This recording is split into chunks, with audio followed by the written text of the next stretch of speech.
एक बार मैंने भगवान की परीक्षा ली। मैंने, ये दास अनिरुद्ध ने, मैंने परीक्षा क्या ली,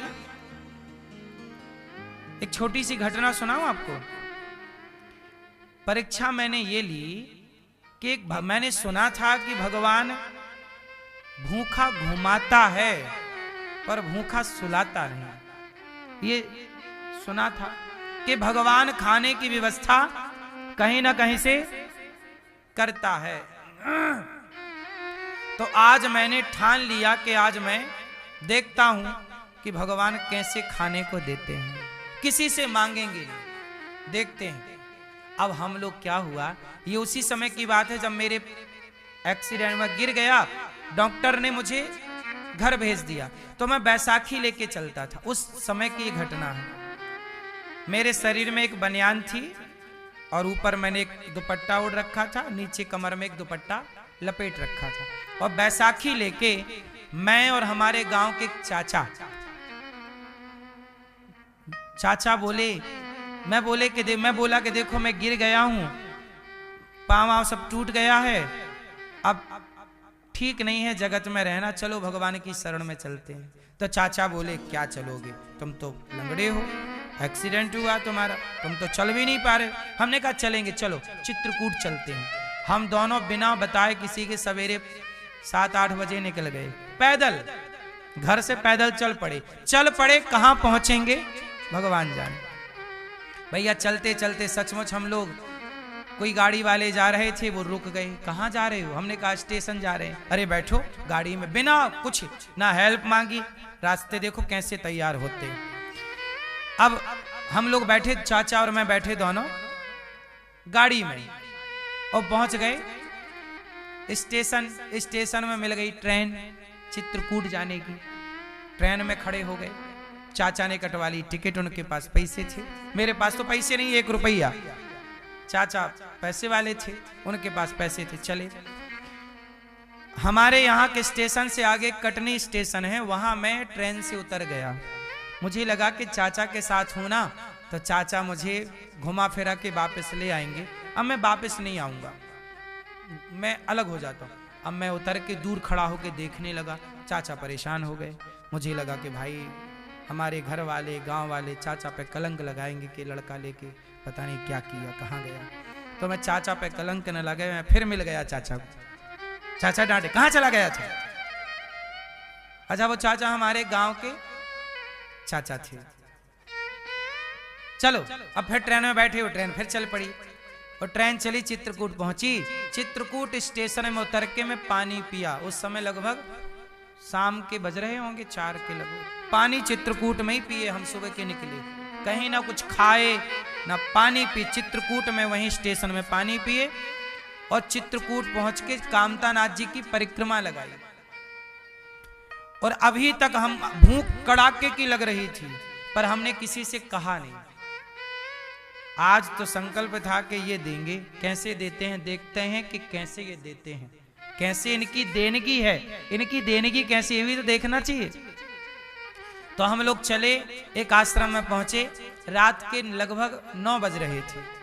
तो वहां एक प्रोग्राम चल रहा था रात का, कोई भजन कीर्तन का आश्रमों में चलते रहते हैं। तो हम लोग प्रोग्राम में बैठे, और जब प्रोग्राम से उठ गए, अच्छा जब हम लोग पहुंचे ना, उस समय पंगत हो चुकी थी। पंगत मतलब साधुओं के यहाँ भोजन को पंगत बोलते। पंगत हो गई, पंगत के बाद किसी को कुछ नहीं मिलेगा, ये संतों का नियम है, आश्रमों का नियम होता है। पंगत हो गई, तुम टाइम से आओ तो खाओ, लेट हो गए तो फिर कुछ नहीं मिलेगा, क्योंकि साधु है, कोई तुम्हें दिन भर थोड़ी बना के खवाता रहेगा।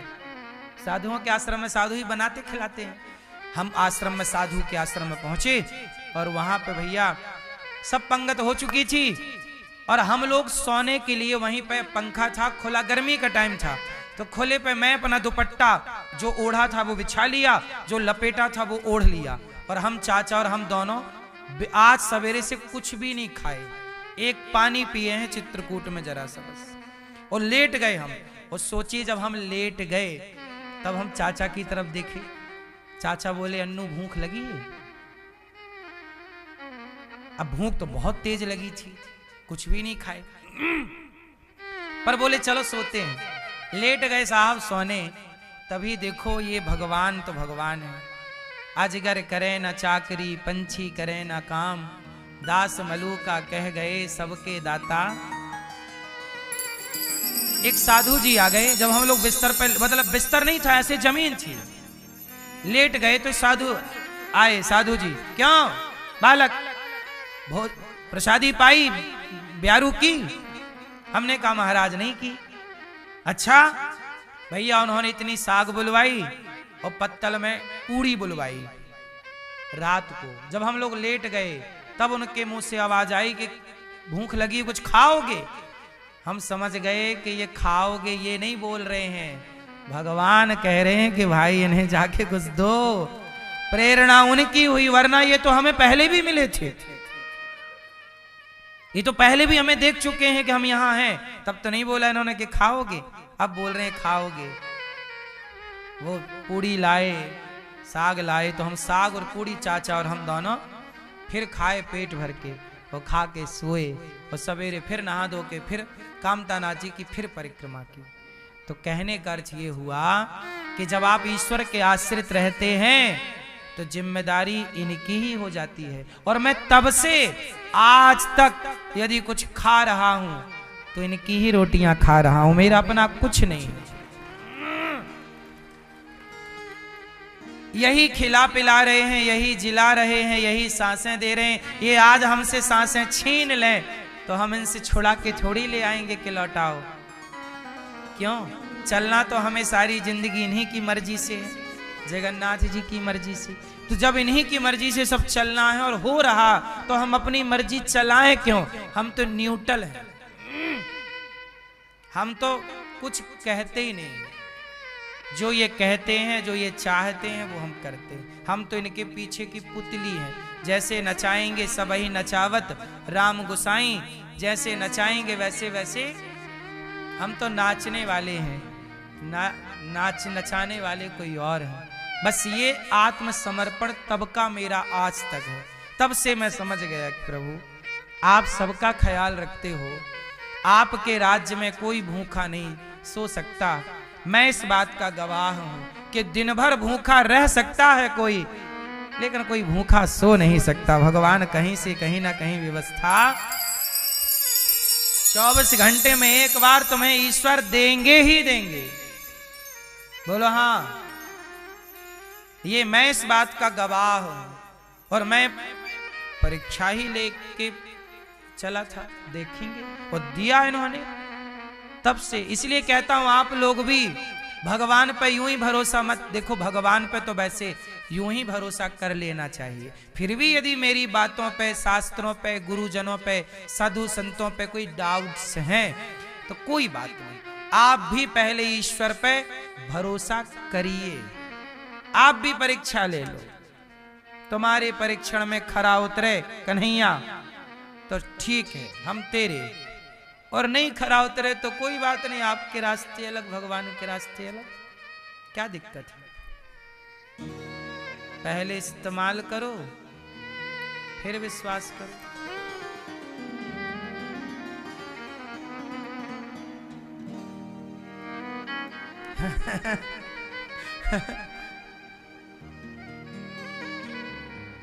पर हमारा भगवान इसमें भी तैयार है।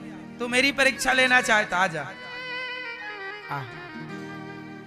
यदि आपको भगवान की परीक्षा लेनी है तो हमारे भगवान इतने दयालु हैं कि तुम्हें परीक्षा भी दे देंगे। ले भैया ले ले मेरी परीक्षा। भगवान के जितना देखो, मेरी बात पे भरोसा करके भगवान पे भरोसा करना है तो एक रास्ता ये है कि आप डायरेक्ट कर लो, पर इसमें कोई किंतु परंतु हो तो जैसे मैंने अनुभव किया तुम भी कर लो ना, एक अपने हिसाब से कसौटी पे खरा आप भी उतार लो अपने कन्हैया को। भगवान भगवान मैं एक बात क्या बताऊं, कई बार हुआ कि भगवान, मुझे ऐसा लगा क्या, अभी भी लग रहा, मैं कभी ये नहीं समझता कि भगवान मेरे पास नहीं है, सदा यही समझता हूं कि भगवान मेरे साथ है। तू अकेला नाही प्यारे राम तेरे, मैं क्यों कहूं वो कौन सी क्षण, कौन सी घड़ी, कौन सा क्षण है जहां भगवान मेरे साथ ना हो और जहां भगवान आपके साथ ना हो। देखो भगवान 24 घंटे सबके साथ रहते हैं। कोई समझ लेता है, कोई समझ नहीं पाता। भगवान, हम आपको ये सब बता रहे हैं, ये भी भगवान देख रहे हैं और सुन रहे हैं कि ये क्या बता रहा है। आप सुन रहे हैं, कैसे सुन रहे हैं, ये भी भगवान देख रहे हैं और समझ रहे हैं। आपकी कोई भी सांस, कोई भी हरकत, यहां तक कि आपका दिल धड़क रहा है, ये भी ईश्वर उसकी आवाज सुन रहे हैं। आपके भीतर क्या गतिविधि चल रही है अभी, वो भी भगवान समझ रहे हैं। बाहर का तो छोड़ ही दो, आप क्या सोच रहे हैं अभी वर्तमान में, ये भी भगवान देख रहे हैं। क्या छिपा है? चींटी भी अपने पांव में घुंघरू बांधे, चींटी का पांव कितना बड़ा होता है, उसके पांव में घुंघरू बांधे जाएंगे तो कितने बड़े बड़े होंगे। वो घुंघरू बांध कर चींटी भी यदि नाचती है ना, तो हमारे भगवान को सुनाई पड़ जाता है। ऐसे भगवान सहस्त्र शीर्षा पुरुखा सहस्त्राक्षः सहस्त्रपात, बिनु पग चलहि सुनहि बिनु काना, कर बिनु कर्म करहि विधि नाना। इसलिए भगवान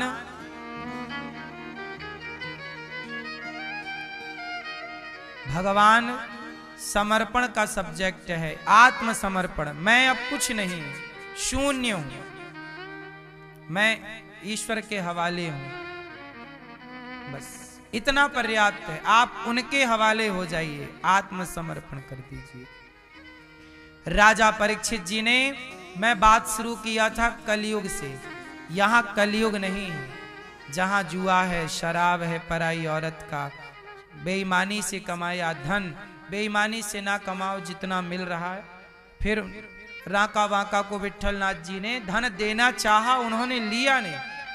एक तरफ भक्त को भगवान दे रहे हैं, वो ले नहीं रहा, और आपको दे नहीं रहे हैं और आप मांग रहे हैं गला फाड़ फाड़ के, हे भगवान ये दे दो, हे भगवान ये दे दो। मांगे से मरना भला, मत मांगो कोई भीख, बिन मांगे मोती मिले, यह सतगुरु की सीख। भगवान तो भगवान है। इसलिए अब मेरा विश्वास कभी डगमग नहीं डोल सकता। कुछ लोगों का विश्वास आज है कल नहीं, आज है कल नहीं, डगमग डगमग। इसलिए कहते तुम भी परीक्षा ले लो और विश्वास को मजबूत कर लो। मंत्र जाप मम दृढ़ विश्वास। यदि विश्वास नहीं है तो आपकी भक्ति सार्थक नहीं होगी। इसलिए विश्वास है। हम आपको क्या बताएं, मैं हनुमान जी नहीं हूं, वरना छाती फाड़ के बता देता। विश्वास कभी डगमगाता नहीं है हम लोगों का। कितनी भी मुसीबत आती है, कितना भी संकट आता है, भरोसे भगवान के रहते हैं। क्यों भरोसा? कितनी बड़ी बड़ी मुसीबत हम लोगों पे देखिए आप लोग, कितनी बड़ी बड़ी कंट्रोवर्सी हो जाती है, बड़ी बड़ी मीडिया कितना हमारे ऊपर क्या क्या आरोप लगाती है और क्या क्या मनमाना चलाती रहती है, लेकिन उनके व्यवहार का एक भी प्रतिशत प्रभाव जीवन पे नहीं पड़ता। क्यों नहीं पड़ता? क्योंकि समझते हैं कि ये सब भगवान की लीला है। यदि सम्मान मिला है तो अपमान भी मिलेगा, ये याद रखिएगा। आप लोग सम्मान पाके फिर अपमान को अपना दुश्मन समझने लगते हैं। नहीं, 100 लोग यदि आपका सम्मान कर रहे हैं तो 10 लोग आपका अपमान करेंगे। 100 लोग आपकी स्तुति कर रहे हैं तो 10 लोग आपको गालियां देंगे। 100 लोग आप पे यदि पुष्प बरसा रहे हैं तो कुछ लोग आप पे जूता बरसाने का भी प्रयास करेंगे। ये प्रकृति का नियम है और ये बैलेंस है। माता सीता, भगवान राम, सबने राम को अच्छा कहा, पर धोबी ने राम को बुरा कहा। एक व्यक्ति ने कहा कि राम थोड़ी हूं कि जो सीता को रख लूं रावण के यहां से रह के आए। बात तो यहीं से शुरू हुई थी।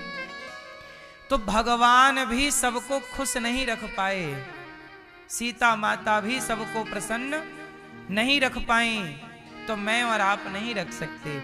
इसलिए इस बात को समझ लेना है कि सम्मान मिलेगा तो अपमान भी मिलेगा। सम्मान आपने स्वीकार किया तो अपमान मिलेगा तो कौन स्वीकार करेगा। इसलिए हम लोग सम्मान पाकर प्रसन्न नहीं होते, अपमान पाकर दुखी नहीं होते, क्योंकि ये दोनों ही ईश्वर का विधान है।